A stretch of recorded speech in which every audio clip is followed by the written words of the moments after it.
예수님께서 유월절 유대인의 명절을 맞이해서 예루살렘으로 올라오셨습니다. 예루살렘으로 올라오실 때 많은 무리들이 기다리고 있었습니다. 오늘 12절에 보니까 그 이튿날에는 명절에 온 큰 무리가 예수께서 예루살렘으로 오신다는 것을 듣고 이 무리들이요, 이 예루살렘 주변에 있는 많은 그런 사람들이 명절 되면, 특별히 유월절 되면 예수님이 예루살렘으로 올 것이다 다 알고 있었습니다. 그리고 그 예수님을 많은 사람들이 애타게 기다리고 있었다는 사실을 보여주고 있습니다. 왜 이 무리들이 예수님을 이토록 기다리고 있었을까? 그 이유를 17절, 18절에 보면 나와 있습니다. 17절, 18절에 보니까 나사로를 무덤에서 불러내어 죽은 자 가운데서 살리실 때에 함께 있던 무리가 정언한지라. 이에 무리가 예수를 맞으면 이 표적 행하심을 들었습니다. 이번에 말고, 이번에 예루살렘 방문 말고 그 전에 예루살렘을 방문할 때 예수님이 베다니아에 있는 마르다 마리아의 오라버니 나사로가 죽었습니다. 죽어서 이 3, 4일이 지나서 이제 몸이 부패해가지고 냄새가 나는 그 시체를 예수님이 돌무덤에 있던 이 나사로를 예수님이 살려주셨습니다. 이때 그 베다니아에 있는 사람들이 엄청난 충격을 받았는 것 같아요. 그래서 이 베다니아에 있는 사람들이 막 예루살렘 지역, 그 지역에 막 돌아다니면서 그 예수님이 죽은 나사로를 살렸다는 이 소문이 퍼졌는 것 같아요. 그래서 예루살렘 주변에 많은 사람들이 이 예수님이 언제 다시 예루살렘으로 올까 기다리고 있었다는 거예요. 그 명절 되면, 유대인의 명절 되면 이제 예수님이 오신다는 것을 알고 있었기에 기다리고 있었습니다. 유월절을 맞이해서. 그래서 다 기다리고 있을 때 예수님이 지금 예루살렘으로 입성하는 것을 보게 됩니다. 그들이 그 많은 관중들이 그 무리들이 13절에 보니까 손에 뭘 가지고 있었느냐? 종려나무 가지를 가지고 예수님을 맞이했다라고 말씀하고 있습니다. 그 종려나무를 가지고 나가 외치되 호산나 찬송하리로다 주의 이름으로 오시는 이 곧 이스라엘의 왕이시여 하더라. 이 종려나무 가지는요, 이 이스라엘 백성들이, 유대 백성들이 왕이나 그리고 전쟁에 나가서 승리한 개선 장군이 행차할 때 그때 백성들이 흔들었던 가지가 바로 종려나무입니다. 종려나무 가지를 흔드는 것은 왕이 행차할 때나 아니면 전쟁에 나가서 승리한 개선 장군에게 흔들었던 것이 바로 종려나무라는 거예요. 그 종려나무를 흔들었다는 것은 바로 이 예수님이, 바로 이스라엘 백성들이 그토록 갈망하던 바로 메시아, 그 메시아가 지금 이 예루살렘으로 오고 있다라는 것을 보여주고 있는 것입니다.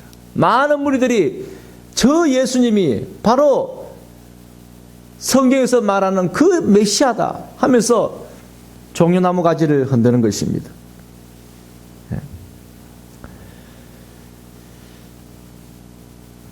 그들은 메시아를 기다리고 있었습니다. 근데 그 메시아를, 어떤 메시아를 기다렸냐면 우리가 성경에서 우리가 짐작할 수 있습니다.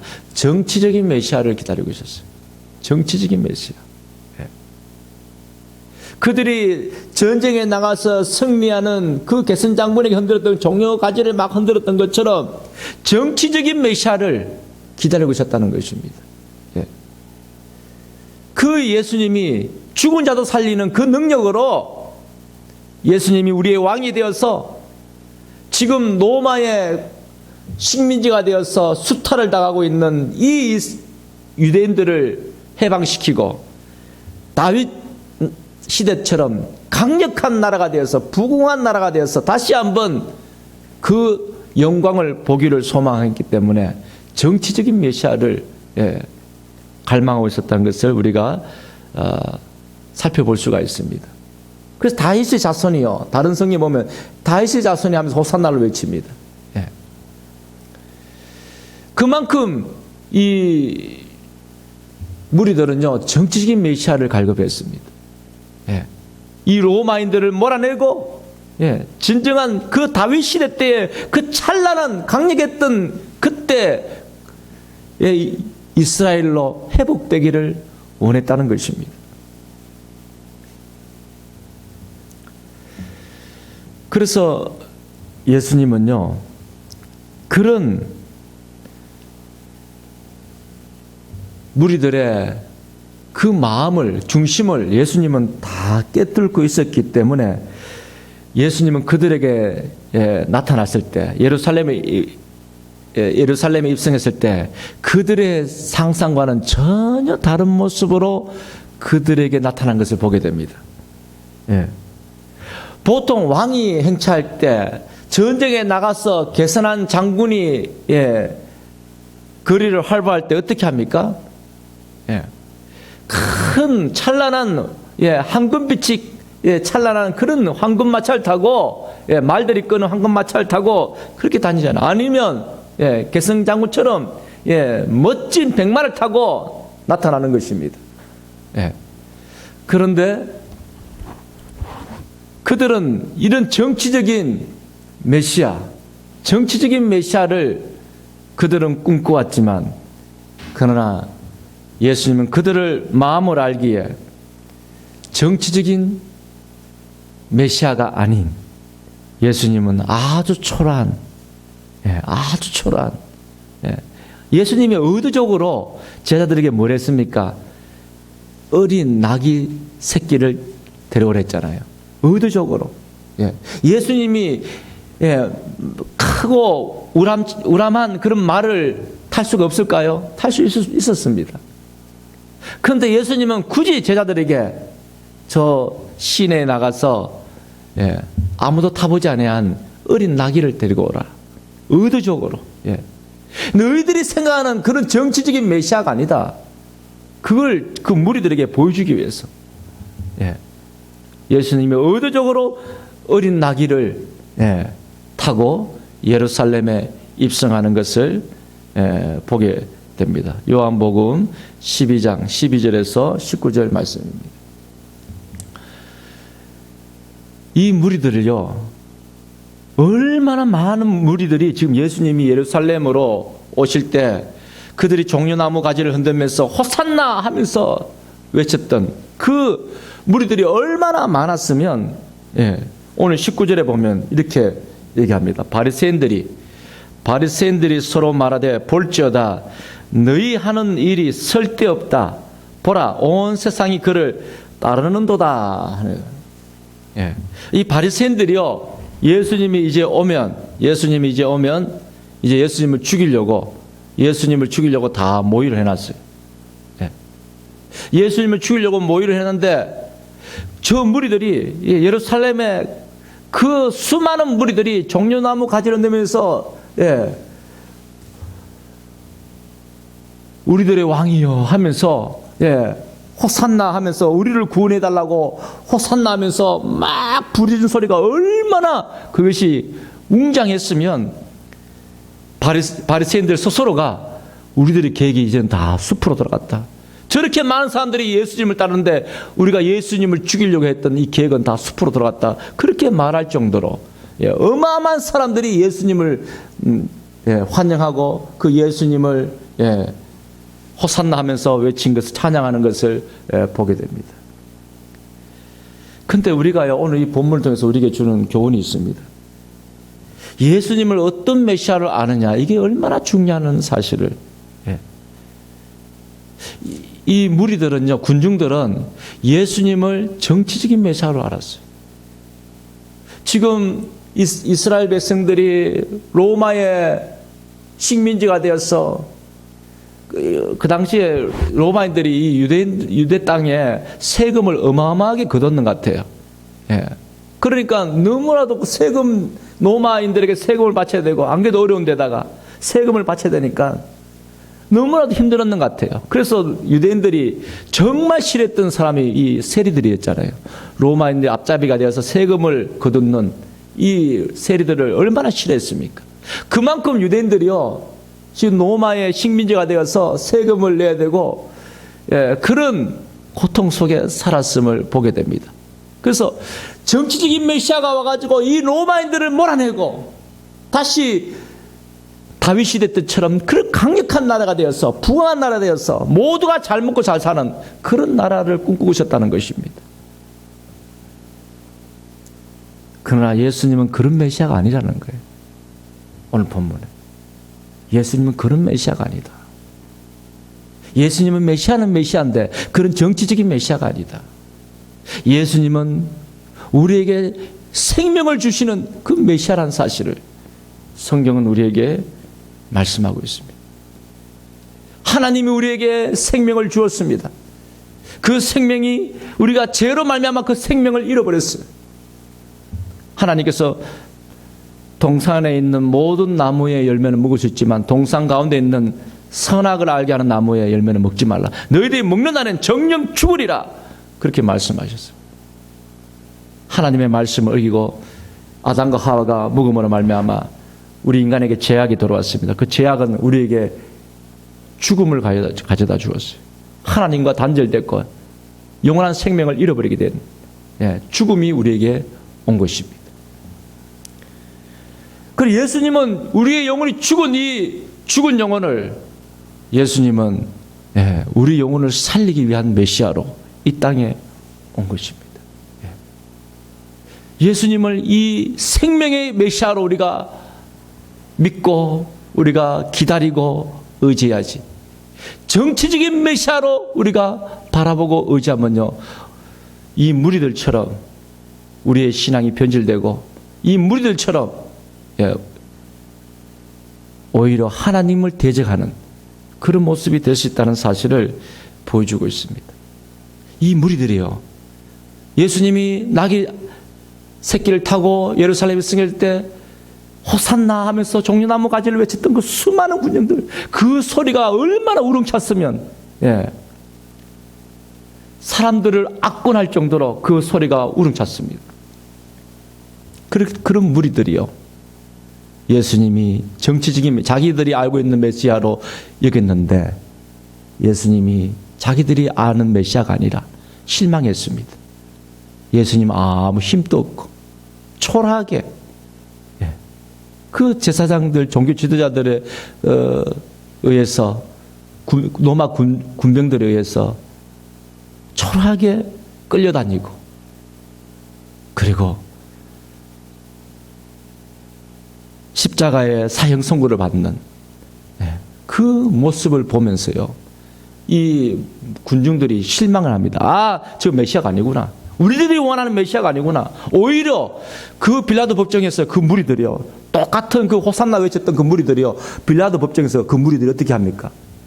십자가에 못 박아서서, 십자가에 못 박아서서. 불과 며칠 전에 종려나무 가지를 흔들면서 호산나 외쳤던 그 무리들이 빌라도 법정에서 그 무리들이 뭘 합니까? 예수님을 십자가에 못 박으라고 외치잖아요.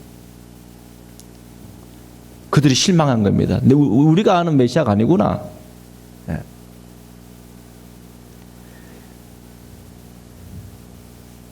예수님은 그런 그 무리들이 원하는 그런 메시아가 아닙니다. 예수님 우리에게 생명을 주는 메시아입니다. 그래서 죄로 말미암아 파괴된 우리들을 회복시키는 메시아로. 그래서 하나님과 단절된 우리를 하나님과 이어주는 메시아로 이 땅에 오신 것입니다. 죄로 말미암아 저주받아서 이 땅에서 고생하다가 저주받은 인생을 사다가 지옥에 떨어질 인생을 이 땅에서 하나님의 자녀가 되어서 하나님의 보호 아래서 살다가 죽어서 저 천국 가는 그런 영원한 생명을 갖는 사람으로 우리를 만들기 위해서 그런 생명의 메시아로 이 땅에 오신 것입니다.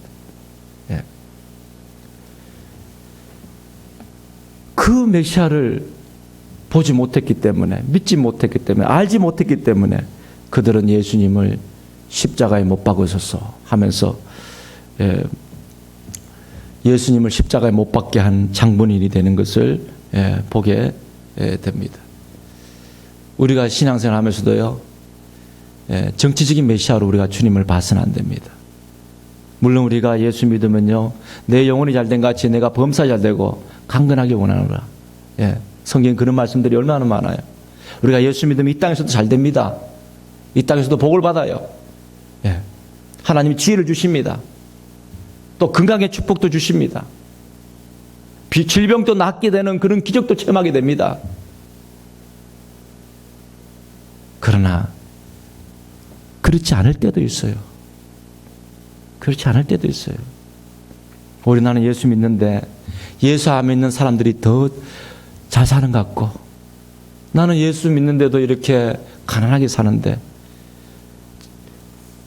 저 예수 안 믿는 사람들은 좋은 집에 저렇게 많은 재산을 가지고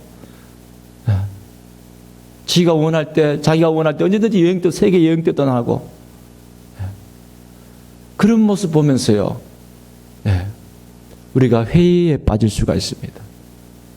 그러나 예수님은요, 정치적인 메시아가 아니에요. 물론 우리에게 예수 안에서 세상의 복도 하나님 주시지만, 그러나 그런 거 없다 할지라도 예수 안에서 하나님이 나에게 생명을 주셨다는 사실을 우리는 잊지 말아야 됩니다.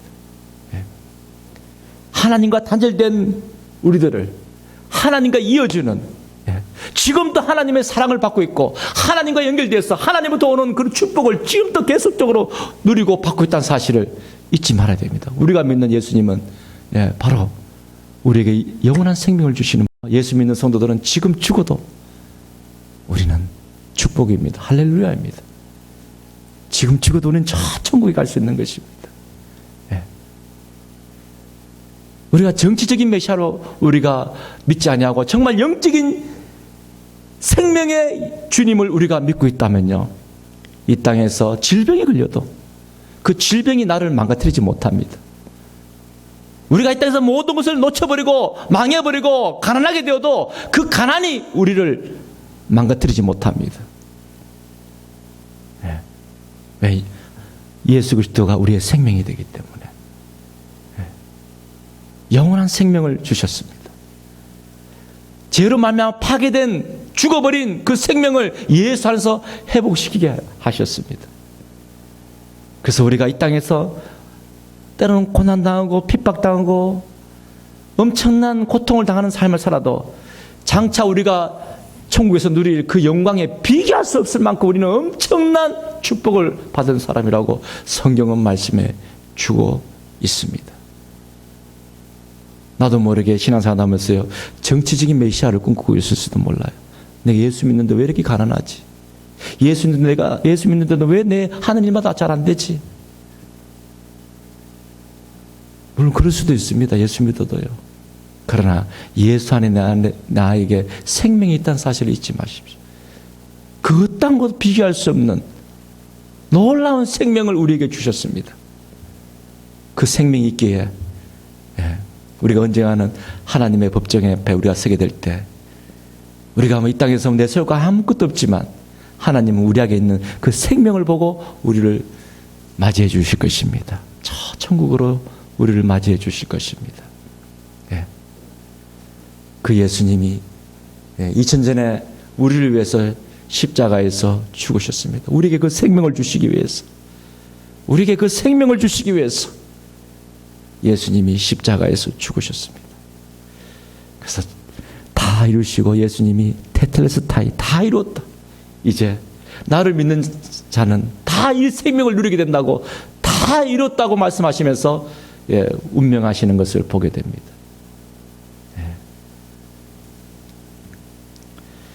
그래서 예수님은 생명의 떡이다.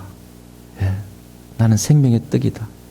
누구든지 나를 먹으면 영생을 누리게 될 것이다. 라고 말씀하시는 것을 보게 됩니다. 그래서 예수님이 제자들과 마지막 만찬을 나눌 때 떡을 떼며 주면서 이것은 너희들 위하여 찢긴 내 몸이다. 받으라 먹으라 말씀하셨습니다. 잔을 들어서 축복하시면서 제자들에게 주었습니다. 이건 너희를 위해 흘린 나의 너희 죄를 씻기 위한, 너희 죄를 사하기 위한 나의 언약의 피다. 받으라 먹으라 말씀하셨습니다. 그래서 주님 오실 때까지 이것을 행하면서 나를 기념하라. 십자가를 잊지 말고 바라보아라 라고 우리에게 말씀하셨습니다. 그래서 오늘날 많은 교회들이 성찬 예식을 하고 있습니다. 우리에게 주신 이 생명, 십자가로 말미암아 우리에게 주어지는 이 생명을 잊지 말도록. 어떠한 핍박과 어떠한 어려움이 와도요, 이 십자가의 생명을 우리가 믿고 고백하고 우리가 나가면요, 어떠한 고난도 이길 수 있습니다. 그 능력이 십자가에 있습니다. 오늘 우리가 성찬 예식을 우리가 나눌 때 나에게 이 놀라운 세상에 어떠한 것도 바꿀 수 없는 놀라운 보화를 예수님이 십자가에서 나에게 주셨구나. 이걸 생각하면서 우리가 그 주님의 사랑을 생각하면서 성찬 예식을 나누는 그런 시간 됐으면 좋겠습니다. 기도하겠습니다. 하나님 아버지, 예수님이 우리에게 영원한 생명을 주시기 위하여 예루살렘에 어린 나귀를 타고 입성을 하였습니다. 예수님은 이제 이 예루살렘 입성이 이제 마지막 입성이라는 것은 예수님을 알고 계셨습니다. 이제 십자가를 지어야 되는 그런 고통이 기다리고 있다는 사실을 예수님은 알고 계시면서 예루살렘으로 어린 나귀를 타고 입성하는 것을 보게 됩니다. 하나님 아버지, 우리에게 죄로 말미암아 파괴된 잃어버린 우리의 생명을 십자가로 말미암아 우리에게 회복을 시켜주시고 이 생명 안에서 참으로 우리가 복된 삶을 누리고 하나님을 전가하는 삶을 살도록 하나님 우리에게 놀라운 은총을 허락해 주신 것 감사합니다. 하나님, 우리 성도님들 주님 오실 때까지 이 십자가 붙들고 하나님이 기뻐하는 열매 맺는 아름다운 삶 살게 하여 주시옵소서. 감사드리며 예수님 이름으로 기도드렸습니다. 아멘.